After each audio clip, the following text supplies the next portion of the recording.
الحمد للہ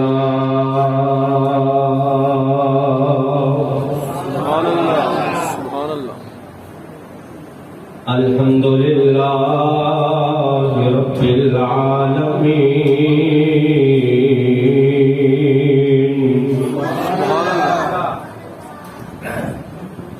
والعاقبۃ للمتقین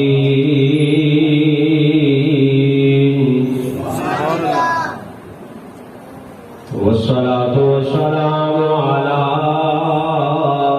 سید الانبیاء والمرسلین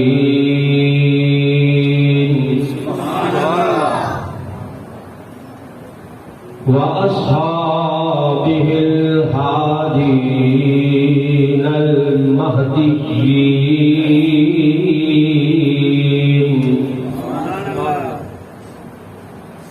وعلى آله الطيبين الطاهرين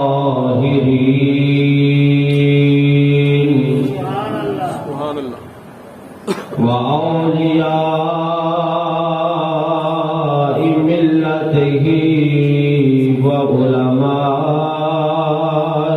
أمته وأهل سنته أجمعين.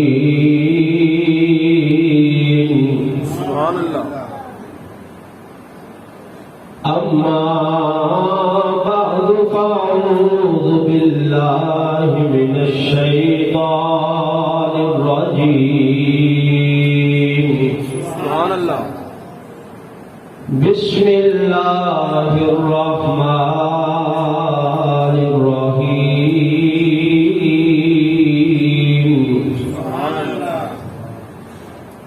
يا أيها النبي قل لأزواجك وبناتك ونساء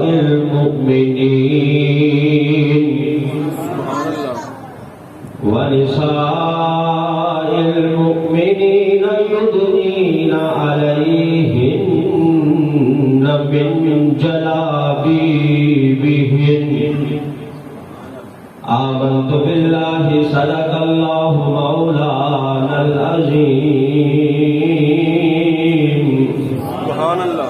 وصدق رسوله النبي الكريم الأمين. الصلاة والسلام عليك يا رسول الله. الصلاة والسلام عليك يا رسول الله وعلى آلك وأصحابك يا حبيب الله. الصلاة والسلام عليك يا نبي الله وعلى آلك وأصحابك يا رحمة للعالمين.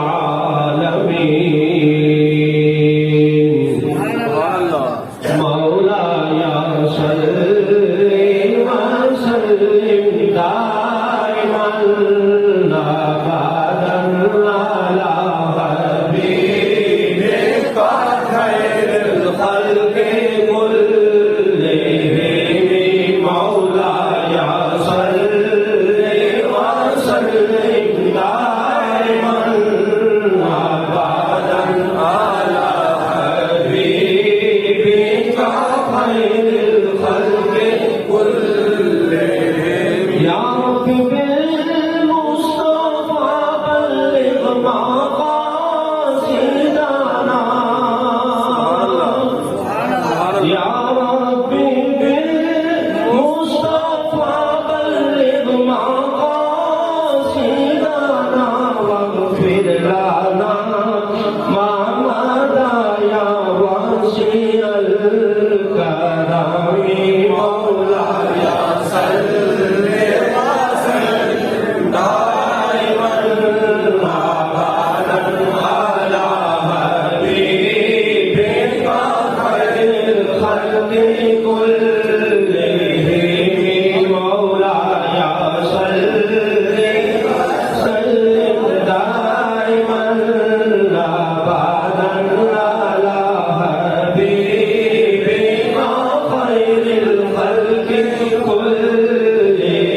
گزشتہ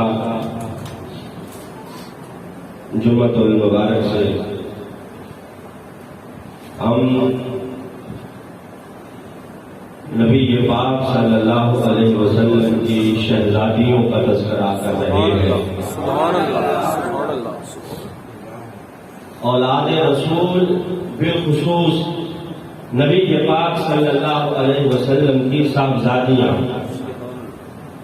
ان کا ذکر جاری ہے، اور جو آیت مبارکہ میں نے تلاوت کی ہے اس کا ترجمہ اور تفسیر گزشتہ جمعہ میں آپ کی خدمت میں عرض کر چکا، اور نبی پاک صلی اللہ علیہ وسلم کی سب سے بڑی صاحبزادی سیدہ زینب بنت رسول صلی اللہ علیہ وسلم، ان کا ذکر خیر بھی آپ گزشتہ جمعہ سماعت کر چکے تفصیل کے ساتھ۔ تو آج انشاءاللہ العزیز جو رسالت مآب صلی اللہ علیہ وسلم کی باقی 3 صاحبزادیاں ہیں ان کا ہم ذکر خیر کریں گے اور انہیں نذرانہ عقیدت و محبت پیش کریں گے۔ تو یاد رکھیے کہ رسالت مآب صلی اللہ علیہ وسلم کا گھر وہ گھر ہے کہ جس گھر میں قرآن اترتا رہا ہے، سب کو سبحان اللہ۔ یہ گھر وہ ہے کہ جس میں اللہ رب العزت کا قرآن نازل ہوتا رہا ہے، اور یہ گھر وہ ہے کہ جس میں اللہ رب العزت کے فرشتے 70,000 ہر وقت موجود رہے ہیں اور نبی پاک کی ذات کو درود پڑھتے رہے ہیں۔ ایسا پاکیزہ گھر، ایسا معطر و معمر گھر، اور پھر اس گھر میں رہنے والے ہر فرد کی کیا بات ہوگی، اللہ نے کتنی عزتوں اور شانوں اور عظمتوں سے نوازا ہوگا۔ خواب اور رسالت مآب صلی اللہ علیہ وسلم کی سب سے بڑی صاحبزادی سیدہ زینب ہے، یا حضرت رقیہ ہے، یا حضرت ام کلثوم ہے، یا سیدہ طیبہ طاہرہ خاتون جنت ہے۔ رب کعبہ کی قسم ہے، ہم ہر ایک کی عظمتوں کو سلام پیش کرتے ہیں کہ یہ ساری کی ساری نبی پاک صلی اللہ علیہ وسلم کی صاحبزادیاں ہیں۔ گزشتہ جمعہ میں نے عرض کیا تھا کہ لوگ اپنی اپنی مرضی کی شخصیات کا تذکرہ کرتے ہیں، باقیوں کو چھوڑ دیتے ہیں۔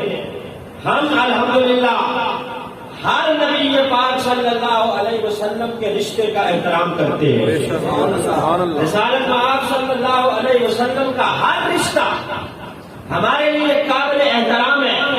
جس کا تعلق بھی رسالت مآب صلی اللہ علیہ وسلم کے ساتھ ہوا، جسے نسبت نبی پاک صلی اللہ علیہ وسلم کے ساتھ حاصل ہوئی، رب کعبہ کی قسم ہے اس کے پاؤں کے نیچے لگنے والی دھول بھی ہم اپنی آنکھوں کا سرما بنانا چاہتے ہیں۔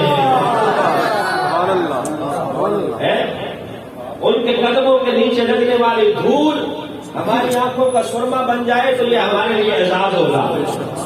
جو بھی رسالت مآب صلی اللہ علیہ وسلم کا رشتہ ہے، اور پھر صاحبزادیوں کے تو کیا کہنے، کوئی کسی وزیر اعظم کی بیٹی ہے، کوئی کسی MP کی بیٹی ہے، کوئی کسی ولی کی بیٹی ہے، کوئی کسی مولانا کی بیٹی ہے، کوئی کسی کی بیٹی، کوئی کسی کی بیٹی۔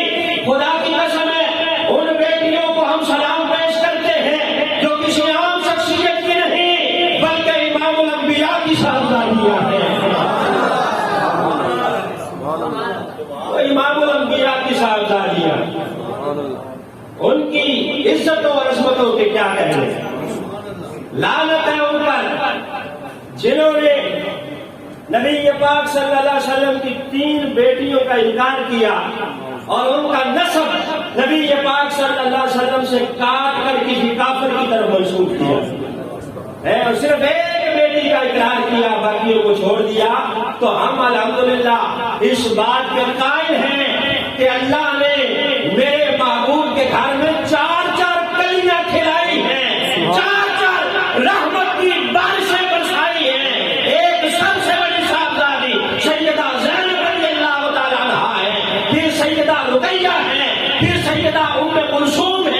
پھر سیدہ طیبہ طاہرہ خاتون جنت سیدہ فاطمہ الزہرا رضی اللہ تعالیٰ عنہا ہے۔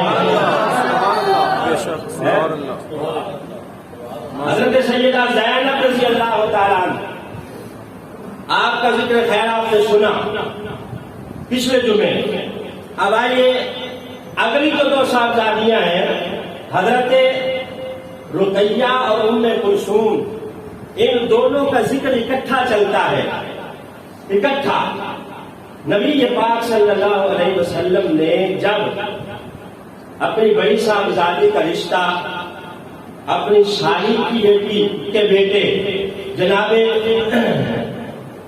ابو العاص بن ربیع کو دیا، اپنے سسرال میں جب بڑی بیٹی کا رشتہ کیا تو آپ کے خاندان کے جو لوگ تھے قریش والے، ابو لہب اور دیگر جو رشتے دار تھے، یہ سارے ابو طالب کے گھر اکٹھے ہو گئے کہ دیکھو جی اس حالت میں آپ صلی اللہ علیہ وسلم نے سسرال کے گھر رشتہ کر دیا ہے تو ہمارے اندر کوئی کمی ہے؟ ہم ان کے چچا ہیں، ان کے جو ہے رشتے دار ہیں، قریش والے ہیں۔ تو ابو لہب کہنے لگا کہ میں چاہتا ہوں کہ میرے جو دو بیٹے ہیں عتبہ اور عتیبہ، ان دونوں کے ساتھ نبی پاک صلی اللہ علیہ وسلم اپنی دونوں صاحبزادیاں جناب رقیہ اور ام کلثوم کا نکاح کریں۔ اس بات پر اتفاق ہوا۔ نبی پاک صلی اللہ علیہ وسلم نے کہا ٹھیک ہے، مجھے کوئی اعتراض نہیں، نکاح کر دیتا ہوں، لیکن میں مشورہ کروں گھر میں مشاورت کے بعد جو ہے، کیونکہ اللہ رب العزت نے فرمایا تھا کہ محبوب وَشَاوِرْهُمْ فِي الْأَمْرِ، معاملات میں مشورہ کر لیا کرو۔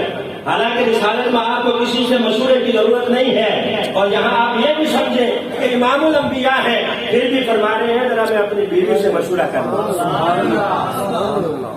ہم تو بیویوں سے مشورہ نہیں کرتے۔ نبی پاک صلی اللہ علیہ وسلم امام الانبیاء فرماتے ہیں میں ذرا خدیجہ سے مشورہ کر لوں پھر میں بتاؤں گا۔ حضرت خدیجہ سے نبی پاک نے پوچھا کہ اس طرح ابو لہب ہماری دونوں صاحبزادیوں کا رشتہ مانگ رہا ہے اپنے دونوں بیٹوں کے لیے، عتبہ اور عتیبہ کے لیے، کیا کہتی ہے؟ حضرت خدیجہ کہنے لگی ہم تو وہاں رشتہ نہیں کریں گے۔ حضور آپ کو تو پتہ ہی ہے ابو لہب کی جو بیوی ام جمیل ہے اس کی زبان کتنی لمبی ہے، ہر وقت بک بک کرتی رہتی ہے، کتے کی طرح زبان چلاتی ہے، وہ تو ہماری بچیوں کو جینے نہیں دے گی۔ آپ کو پتہ ہی ہے حضور اس کا رویہ کیا ہے۔ نبی پاک صلی اللہ علیہ وسلم نے فرمایا اگر نہیں کریں گے تو وہ تب بھی باز نہیں آئے گی، تب بھی وہ باتیں کرے گی، ہمیں جینے نہیں دے گی۔ تو لہٰذا حکمت عملی یہی ہے کہ نکاح کر دیتے ہیں، باقی رخصتی کا معاملہ بعد میں دیکھا جائے گا۔ اب نبی پاک صلی اللہ علیہ وسلم نے عتبہ اور عتیبہ جو ابو لہب کے بیٹے ہیں، ان دونوں کے ساتھ ایک کے ساتھ حضرت رقیہ کا نکاح کر دیا اور ایک کے ساتھ جناب ام کلثوم اپنی دونوں صاحبزادیوں کا نکاح کر دیا۔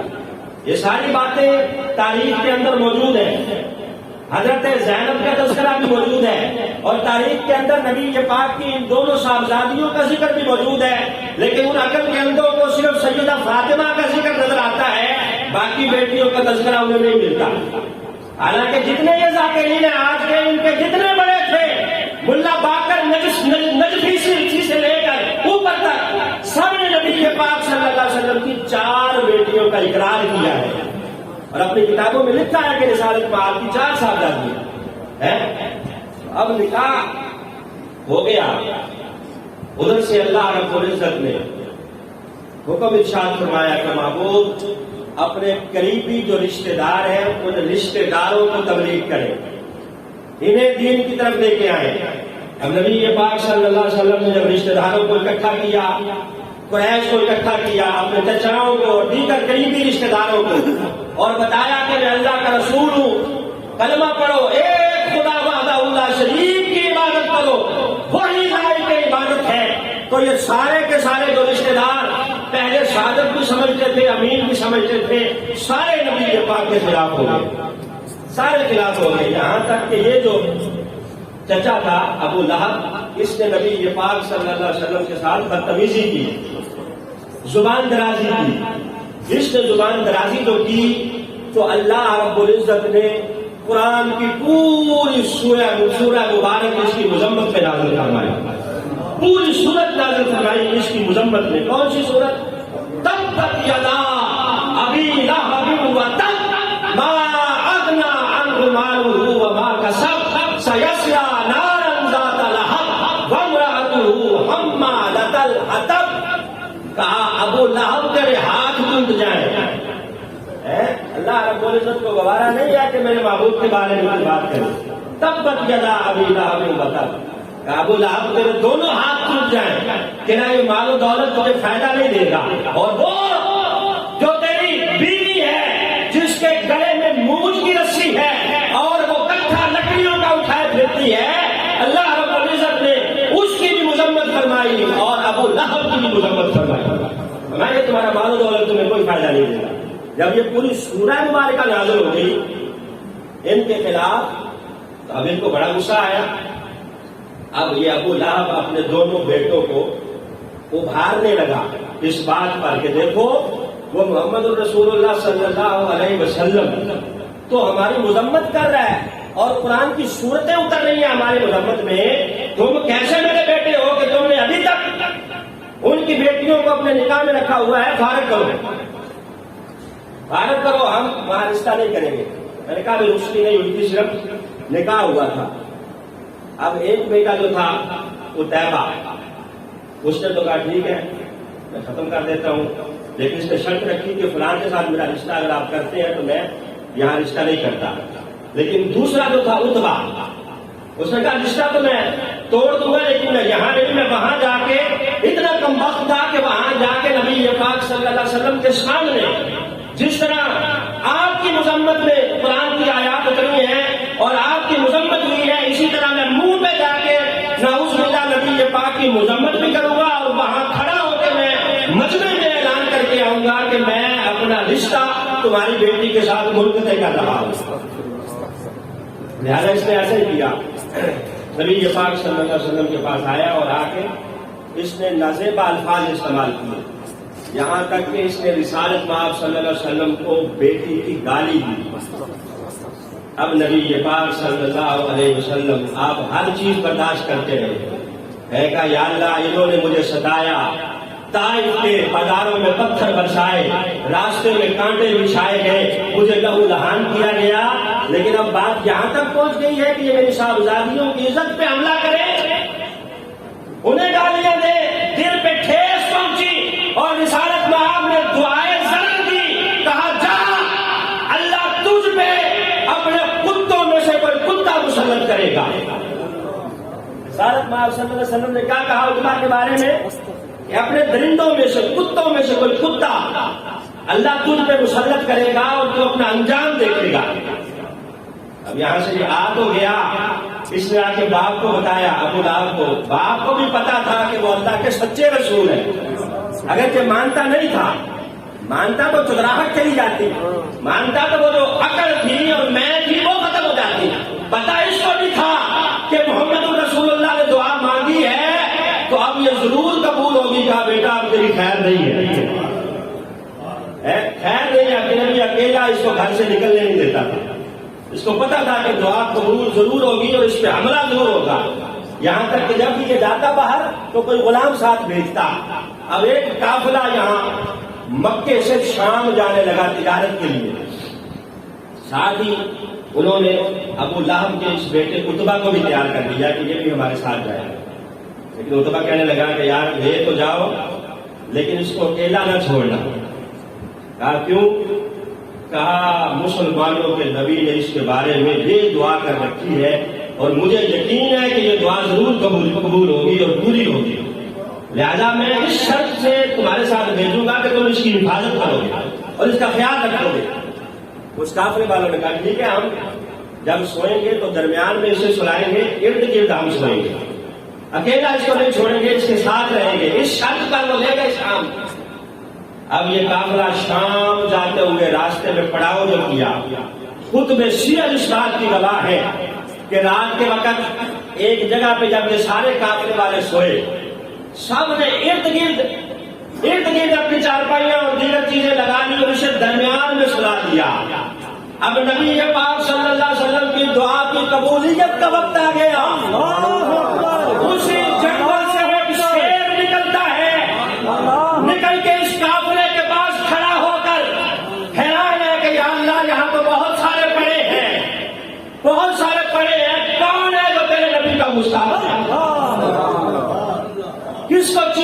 کرنا ہے۔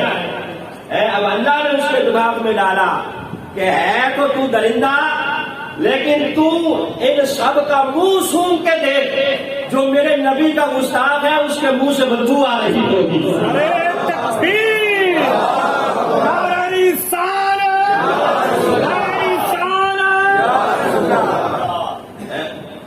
کہا ان سب کا جو سوئے ہوئے ہیں منہ سون۔ درندہ پہلے پریشان ہے کہ کہیں میری وجہ سے کوئی بے گناہ نہ مارا جائے، کسی کو تکلیف نہ پہنچ جائے، لیکن ہم مسلمانوں کا خیال نہیں رکھتے کہ ہمارے قلم سے کہیں کسی کو تکلیف تو نہیں پہنچ رہی، ہمارے فیصلے سے کہیں کسی کا دل تو نہیں دکھ رہا، ہماری چیئرمینی سے ہماری صدارت سے کہیں کوئی پریشان تو نہیں ہے۔ اس بات کا ہمیں الحمدللہ کوئی خیال نہیں ہے، لیکن وہ درندہ ہو کے پریشان ہے کہ کہیں کوئی بے گناہ نہ مارا جائے۔ اب اللہ رب العزت نے فرمایا اس کے یہ دماغ میں ڈالا کہ منہ سونگ۔ اب اس نے منہ جو سونگنا شروع کیے سب کے، سونگتے سونگتے جب پہنچا اتبا کے پاس تو اس کے منہ سے بدبو آ رہی تھی۔ اب اس نے فوراً اس کے اوپر حملہ کیا، چیر پھاڑ کر کے وہیں پھینک دیا، ایک روٹی بھی نہیں کھائی۔ درندہ بھی جانتا تھا کہ رسول اللہ کا جو گستاخ ہے وہ اتنا نجس اور ناپاک ہے، اس کا گوشت کھانے کے قابل نہیں بلکہ پھینکنے کے قابل ہے۔ اس نے چیر پھاڑ کر کے وہیں پھینک دیا، اور نبی پاک صلی اللہ علیہ وسلم کی دعا پوری ہوئی، کیونکہ اس نے رسالت پاک صلی اللہ علیہ وسلم کی صاحبزادی کو تکلیف دی تھی۔ تو اس وقت جس نے تکلیف دی اس کے اوپر تو اللہ نے درندہ جو ہے وہ چھوڑ دیا، اس سے بدلہ لیا۔ تو آج جو تکلیف دے رہے ہیں نبی پاک کی بیٹیوں کو کہ رسالت پاک صلی اللہ علیہ وسلم کی طرف سے نسب ہی ان کا منقطع کر دیتے ہیں اور ماننے سے انکار کر دیتے ہیں، تو یہ کیا سمجھتے ہیں کہ قیامت کے دن ان کے ساتھ کوئی اچھا معاملہ ہوگا؟ جب اس کے ساتھ یہ معاملہ ہوا کہ اسے وہیں اللہ رب العزت نے نیست و نابود کیا، بدلہ دیا، تو یہ جو نام نہاد محبان اہل بیت ہے انہیں اپنے گریبان میں جھانکنا چاہیے کہ جس طرح سیدہ فاطمہ نبی پاک کی صاحبزادی ہیں، یہ بھی نبی پاک کی صاحبزادیاں ہیں۔ اب اللہ رب العزت نے اس طرح ان دونوں کافروں سے اپنے محبوب کی صاحبزادیوں کو بچایا، اپنے محبوب کی صاحبزادیوں کو اس طرح ان دونوں درندوں سے بچایا۔ اور ادھر حضرت صدیق اکبر رضی اللہ تعالی عنہ آپ کی تبلیغ سے اور محنت سے حضرت عثمان غنی دائرہ اسلام میں داخل ہو گئے۔ جب حضرت عثمان نے کلمہ پڑھ لیا تو خود رشتہ لے کے نبی پاک کے پاس آ گئے کہ حضور اپنی صاحبزادی جناب رقیہ کا نکاح مجھ سے نہیں کر دیتے؟ نبی پاک صلی اللہ علیہ وسلم نے اس پیشکش کو قبول فرمایا اور حضرت عثمان کے ساتھ اپنی اس صاحبزادی جناب رقیہ کا نکاح فرما دیا۔ اب کفار کی طرف سے مشکلات بڑھتی جا رہی تھی، تو نبی پاک صلی اللہ علیہ وسلم نے اپنی اس صاحبزادی اور اپنے داماد جناب عثمان ان دونوں کو حکم دیا کہ بیٹا تم دونوں یہاں سے ہجرت کرو اور حبشہ چلے جاؤ۔ 84 یا 85 مسلمان یا 86 مسلمانوں کا قافلہ نبی پاک نے یہاں سے حبشہ کی طرف روانہ کیا۔ یہ پہلی ہجرت ہے جو مسلمانوں نے اعلی کلمت اللہ کے لیے کی ہے۔ جب یہ قافلہ جا رہا ہے تو نبی پاک مکے سے میلوں دور اپنی اس بیٹی اور اپنے اس داماد کو الوداع کرنے آئے ہیں، الوداع کرنے اور دعائیں دے رہے ہیں، بیٹا جاؤ اللہ تمہاری خیر کرے۔ اور ساتھ ہی نبی پاک نے اس موقع پہ ارشاد فرمایا ہوا بیٹا عثمان تم دونوں وہ ہو کہ حضرت ابراہیم اور لوط کے بعد جس جوڑے نے سب سے پہلے اللہ کے لیے ہجرت کی ہے وہ تم دونوں کا جوڑا ہے۔ اور یہ جوڑا جب مکے میں نکلتا تھا تو لوگ دیکھ کے اشش کرتے تھے کہ کتنا خوبصورت جوڑا ہے نبی پاک کی صاحبزادی کا اور حضرت عثمان غنی کا۔ کیا ابراہیم اور لوط کے بعد تم پہلے جوڑا ہو جس نے اسلام کے لیے ہجرت کی ہے۔ اب یہ ہجرت کر کے حبشہ چلے گئے۔ یہاں جب کافروں کو مکے میں پتا چلا کہ مسلمانوں کا ایک گروپ وہاں چلا گیا تو ان کو بڑی تکلیف ہوئی. انہوں نے یہاں سے وفد بھیجا شاہ نجاشی کے پاس. حبشہ کا جو شاہ تھا, جو حبشہ کا بادشاہ تھا نجاشی, اس کی طرف ان کافروں نے کہ جاؤ وہ جو مسلمان یہاں سے گئے ہیں ہجرت کر کے انہیں واپس لے کے آؤ. لیکن نبی کے پاک نے جب بھیجا تھا نا اس قافلے کو, ساتھ ہی سرکار نے فرمایا تھا کہ یا ارض الصدق, کہ مسلمانوں میں تمہیں جہاں بھیج رہا ہوں وہ سچوں کی سرزمین ہے. ارض الصدق ہے, وہ سچ کی سرزمین ہے, سچوں کی زمین ہے جس کی طرف میں تمہیں بھیج رہا ہوں. یہ ارض الصدق, میں وہاں سچے بستے ہیں. آج کل اس جگہ کو ایتھوپیا کہا جاتا ہے, حبشہ کو آج کی زبان میں کیا کہا جاتا ہے, ایتھوپیا. وہاں نبی پاک صلی اللہ علیہ وسلم نے بھیجا اور ساتھ میں وہ سچوں کی زمین ہے. ہمارے ملک کی جو زمین ہے یہ پاک سرزمین ہے, پاک سرزمین سے کہا جاتا ہے نا, لیکن یہ سچوں کی سرزمین نہیں ہے. نبی پاک نے اس کے بارے میں نہیں فرمایا. دیکھیں عدالتوں میں کس طرح جھوٹ بولے جاتے ہیں, کس طرح ہم ایک دوسرے کو دھوکہ دیتے ہیں. یہی وجہ ہے جب 128 ملکوں کے ججوں کی فہرست بنتی ہے, 128 ملکوں کے ججوں کو دیکھا جاتا ہے کہ پہلے نمبر پر کون سے ملک کے جج ہیں جو انصاف پر مبنی فیصلہ کرتے ہیں, تو پاکستان کے ججوں کا جو نمبر آتا ہے وہ 122واں نمبر ہے. اب آپ دیکھیں کہ کتنا ہم یہاں سچ بولنے والے ہیں. کافروں کا جو قاضی ہے وہ پہلے نمبر پر ہے, کافروں کے جو ملک ہیں ان کے قاضی پہلے نمبروں پر. ہمارے ملک کے قاضی الحمدللہ 122ویں نمبر پر ہے. تو کیا فرمایا نبی کے پاک نے کہ ارض الصدق, وہ سچوں کی زمین ہے. یہی وجہ ہے کہ یہاں سے کافر جب گئے مسلمانوں کو وہاں سے واپس لانے کے لیے, نجاشی کے لیے جو حبشہ کا بادشاہ تھا, بڑے بڑے تحائف لے کے گئے کہ پہلے ہم اسے تحفے دیں گے, پھر اسے قائل کریں گے کہ مسلمانوں کو ہمارے ساتھ واپس دے. تحفے تحائف دیے گئے. پتا چلا شاہ حبشہ کو, نجاشی کو, کہ مسلمان وہاں سے آئے ہیں اور یہ واپس لینے آئے ہیں. تو بلایا گیا اور مسلمانوں کو وہاں نجاشی کے دربار میں لایا جو گیا. اب فیصلہ ہوا کہ کون ہے جو یہاں مدعا بیان کرے گا. تو حضرت جعفر طیار رضی اللہ تعالیٰ سبحان اللہ سبحان اللہ آپ کھڑے ہوئے اور سورہ مریم تلاوت کرنا شروع کی. کاف ہا یا عین صاد ذکر رحمت ربک عبدہ زکریا بیان کرتے گئے یہاں تک کہ وہ حبشہ کا جو بادشاہ تھا وہ کہنے لگا اس میں جو حضرت عیسیٰ کے لیے کہا گیا ہے, خدا کی قسم ہے تمہارے نبی بھی وہی کچھ لے کے آئے ہیں, ایک دن کا برابر بھی اس میں کمی نہیں ہے. جس طرح ہمارے نبی عیسیٰ اللہ کا پیغام لے کے آئے تھے, اسی طرح تمہارے نبی بھی اللہ کا پیغام لے کے آئے تھے. جس طرح ہمارے نبی اللہ رب العزت کی توحید کا اعلان کرنے والے تھے, اسی طرح تمہارے نبی جو آئے ہیں وہ بھی اللہ کی توحید کا اعلان کرنے والے ہیں. لہذا وہ جو واپس لینے گئے تھے مسلمانوں کو, ان سے پوچھا نجاشی نے کہ بتاؤ کیا تمہارا مال چوری کر کے لائے ہیں وہاں سے, کیوں واپس لینے آئے ہو, کیا تمہاری کسی عزت پہ حملہ کر کے آئے ہیں, تمہارے جانوروں کو یا تمہارے کھیتوں کو نقصان پہنچا کے آئے ہیں. کہا نہیں. کہا خبردار دوڑ جاؤ واپس, یہ یہی رہیں گے, میں ان کو پناہ دیتا ہوں. کیوں کہ جس نبی کا یہ تذکرہ کر رہے ہیں اس نبی کا ذکر تو اللہ نے سینکڑوں سال پہلے ہماری کتابوں میں کیا ہوا ہے. تو وہاں سے وہ خاسر ہو کے لوٹے, ناکام ہو کے لوٹے. اب یہاں نبی پاک صلی اللہ علیہ وسلم کو شیب ابی طالب میں قید کر دیا گیا.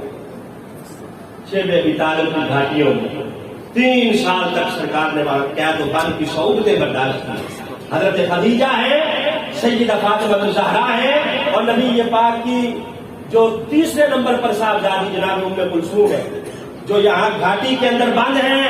خدا کی قسم ہے کھانے کو کھانا نہیں مل رہا, درختوں کے پتے کھا کھا کر نبی پاک اور ان کے خاندان نے یہاں گزارا کیا ہے.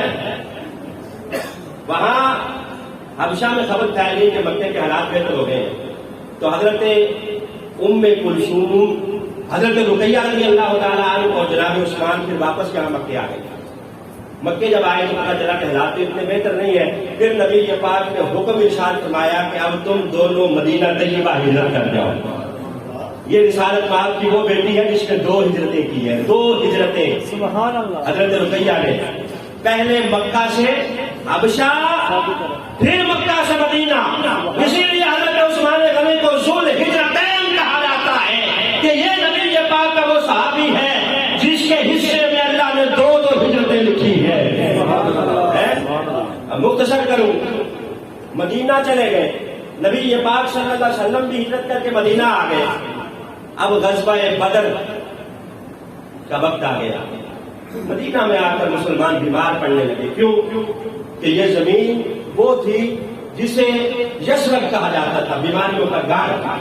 حضرت رقیہ بھی بیمار پڑ گئی. کچھ سفر کی صعوبتیں، 2 ہجرتیں، اور پھر وہ جو سفر کیا تھا سمندری راستے کا سفر تھا، اس کی وجہ سے بھی آپ بیمار ہو گئی. جسم پر چیچک نکل آئی، بیمار پڑ گئی. ایک دن حضرت سیدنا صدیق اکبر یا حضرت فاروق اعظم نے نبی پاک سے کہا کہ حضور آپ دعا نہیں مانگتے کہ اللہ اس یثرب سے بیماری نکال دے اور اسے رحمتوں کا گھر بنا دے.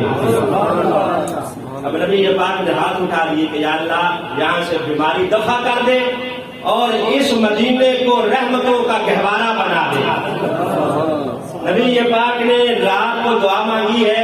حضرت فاروق اعظم کہتے ہیں میں نے خواب دیکھا ایک بوڑھی خاتون ہے جو مدینے سے بھاگی ہوئی باہر نکل رہی ہے، بھاگتی جا رہی ہے. صبح آپ نے نبی پاک کی خدمت میں کیا، حضور ایک بڑھیا کو میں نے دیکھا ہے، بال بکھرے ہوئے تھے اور یثرب سے نکلتی جا رہی تھی، دوڑتی جا رہی تھی. کہا مبارک کو اللہ نے دعا قبول کر لی ہے. وہ جو بوڑھی خاتون نکلی ہے وہ بیماری ہے جو اللہ نے اس سرزمین سے دفع کر دی ہے، نکال دی ہے. اس وقت نبی پاک نے دعا مانگی تو بیماری چلی گئی اور آج دوبارہ آ گئی ہے وہ بوڑھی. شرم نہیں آتی؟ کورونا وائرس کے نام پر آپ نے مسجد نبوی کے دروازے بند کر دیے. یہ سرزمین وہ ہے کہ جس سے نبی پاک نے دعا مانگ کے بیماری کو رفع کر دیا. خدا کی قسم ہے اگر تم دروازے کھلے رکھتے مسجد نبوی کے تو کئی لوگ وہاں اجتماعات دیکھ کر دار اسلام میں داخل ہو جاتے ہیں. کیوں؟ سیدہ عائشہ کی سیرت نہیں پڑھی؟ سیدہ عائشہ رضی اللہ تعالیٰ عنہا جب بارش نہ ہوتی نبی پاک کے گنبد کے اوپر جو کھڑکی ہے وہ کھول دیتی، کھول کے سرکار کی قبر مبارک کو آسمان کے سامنے کر دیتی. کہتی یا اللہ ہم پہ نہ برسا، اپنے محبوب کی قبر پہ برسا دے. اللہ رحمتوں کا نزول فرما دیتا. وہ زمین تو وہ ہے جہاں سے نبی پاک نے دعائیں مانگ مانگ کے بیماریاں بھگائی ہے. وہاں اللہ کے فضل سے کوئی ایسا خطرہ نہیں ہے. بہرحال اب سیدہ رقیہ رضی اللہ تعالیٰ عنہا بیمار ہے. کفر اور اسلام کا پہلا معرکہ جنگ بدر ہے. اس کے لیے صحابہ روانہ ہو رہے ہیں. نبی پاک نے کہا بیٹا عثمان تم نہ جانا، میری بیٹی بیمار ہے، تم اس کی تمہارداری کرنا، اس کا پیچھے خیال رکھنا. نبی پاک کو پتا تھا، سرکار جان گئے تھے کہ بیماری اتنی خطرناک ہے، ہو سکتا ہے پیچھے سے وصال ہو جائے اور دفن کا اہتمام کرنا پڑے. بیٹا عثمان تم یہیں ٹھہرو. لوگ اعتراض کرتے ہیں کہ عثمان کیوں نہیں گئے جنگ بدر میں؟ اس لیے نہیں گئے کہ نبی پاک نے منع فرمایا تھا کہ میری بیٹی کی خدمت کرو، اللہ تمہیں بدر میں لڑنے والے صحابہ جتنا ثواب عطا فرمائے گا، تمہیں مال غنیمت بھی دیا جائے گا. اس نبی کی بیٹی کا انکار کر دیتے ہو جس کی وجہ سے سرکار نے حضرت عثمان کو روکا کہ یہاں ٹھہرو، اس کی خدمت کرو گے تو تمہیں بدری صحابہ جتنا اجر ملے گا اور تمہیں مال غنیمت میں سے پورا حصہ بھی ملے گا. اب بدر کا مارکا ہوا، اللہ نے فتح عطا فرمائی، مسلمان خیر و عافیت کے ساتھ لوٹ رہے ہیں. ادھر حضرت عثمان غنی نبی پاک کی بیٹی سیدہ رقیہ کو قبر میں اتار رہے ہیں. قبر کھودی ہوئی ہے، اتار رہے ہیں. حضرت زید بن حارثہ دوڑتے ہوئے آئے. پتا چلا کہ عثمان وہاں قبرستان میں حضرت رقیہ کی تدفین کر رہے تو آ کے شور مچایا کہ ٹھہر جاؤ ٹھہر جاؤ، اللہ نے فتح دے دی ہے، نبی پاک آ رہے ہیں، تھوڑا انتظار کر لو. اب رسالت میں آپ صحابہ کے ساتھ سیدھے یہاں اپنی بیٹی اپنی صاحبزادی جناب رقیہ کی قبر پر تشریف لائے. نبی پاک صلی اللہ علیہ وسلم نے خود قبر میں اتارا، مٹی ڈال کر میرے آقا نے ہاتھ اٹھائے، کہا بیٹا جب میں یہاں سے گیا تھا تو تجھ سے راضی تھا، جب لوٹا ہوں تب بھی مجھ سے راضی ہوں. بیٹا تو میری بیٹی وہ ہے جس نے اسلام کے لیے 2 ہجرتیں کی ہیں، بڑی تکلیفیں برداشت کی ہیں،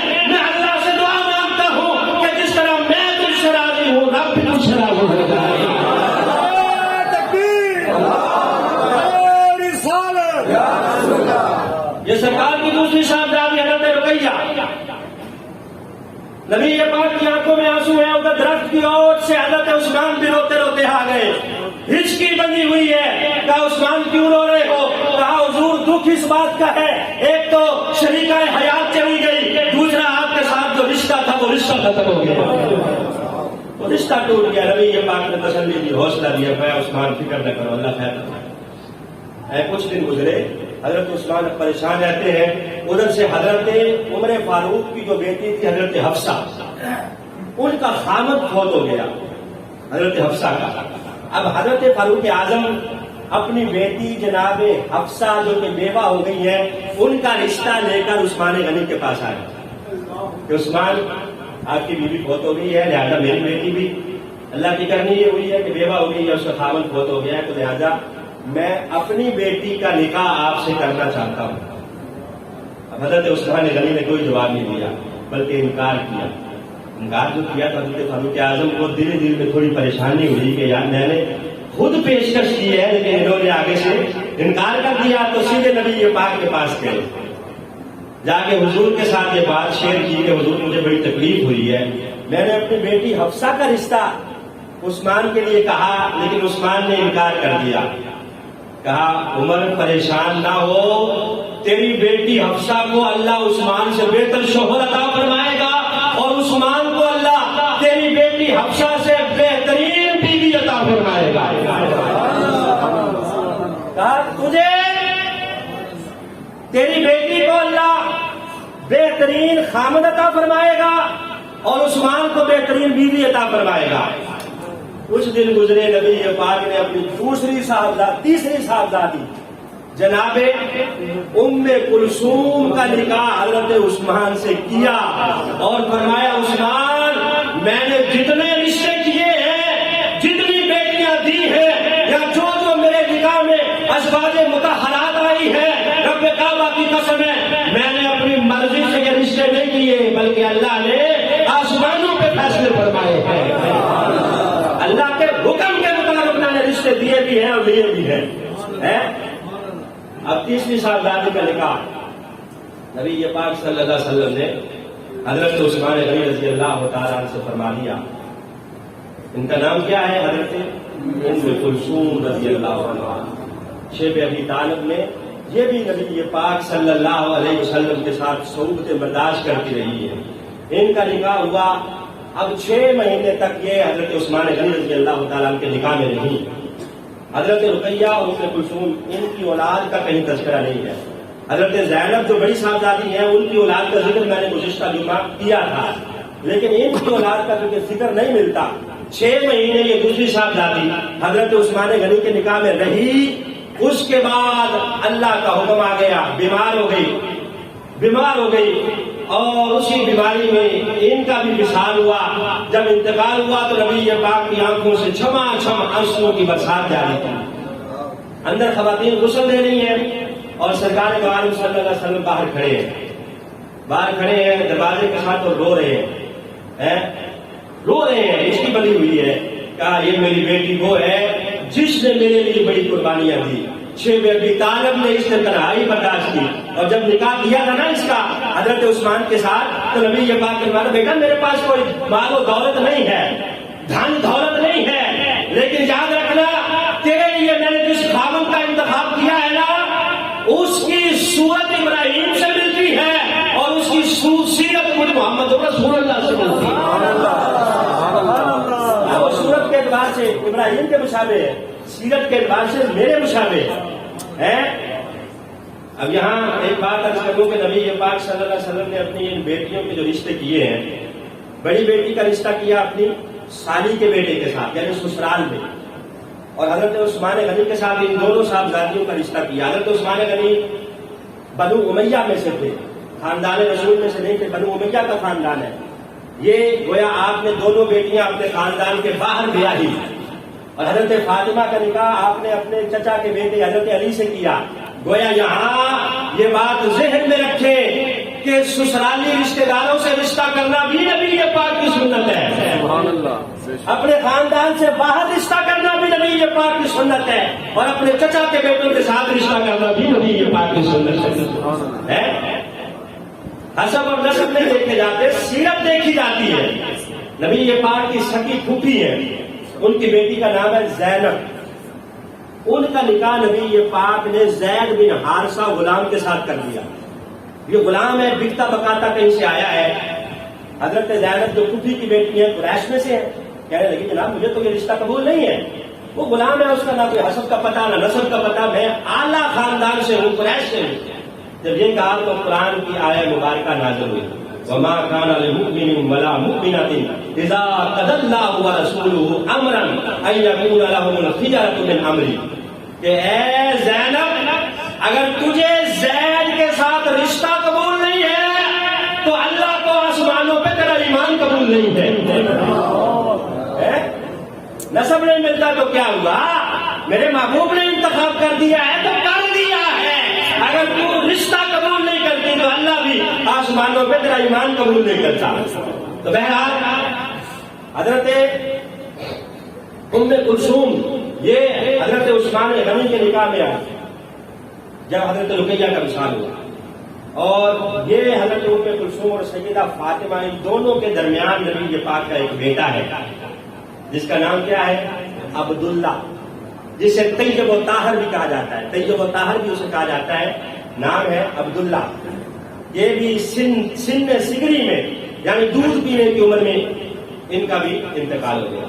اور پھر سیدہ فاطمہ کے بعد حضرت ماریہ قبطیہ سے نبی یہ پاک کا ایک اور صاحبزادہ ہے جس کا نام کیا ہے، حضرت ابراہیم رضی اللہ عنہ، حضرت ابراہیم رضی اللہ تعالیٰ، یہ بھی 2 سال کی عمر میں ان کا انتقال ہوا۔